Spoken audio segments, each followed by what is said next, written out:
Nagtataka ni Velma at Noah itong si Hazel. Galit itong si Velma kay Noah nung naabutan niya ang pag-uusap ng dalawa. Inisip ni Velma sa mga oras na yon na hindi pagkakatiwalaan itong si Noah. Imbis ko kumprontahin sana ni Velma itong si Noah, pero kabaliktaran ang kanyang ginawa. Hindi nagpapakitang anong kilos itong si Velma para pagdudahan ang dalawa.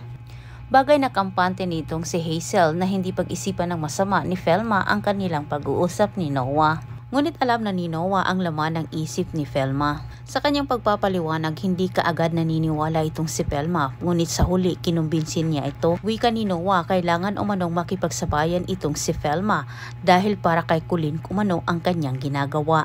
Dagdag pakiusap ni Noah kay Velma, sila lang dalawa ang tanging makakaalam sa kanilang plano at hindi ito malaman ng mga anak ni Velma. Upang sa ganitong paraan ay hindi umano pagdudahan ni Hazel ang kanyang plano. Kailangan umano niyang makuha ang tiwala ni Hazel. Ngunit sa kabila ng kanilang plano, may ginagawa din itong mga kapatid ni Colleen para malinis ang pangalan ng kanilang kapatid. At naisip na nila sa anong paraan matulungan itong si Colleen. Subalit itong si Manuel ayaw din magpalupig kay Noah.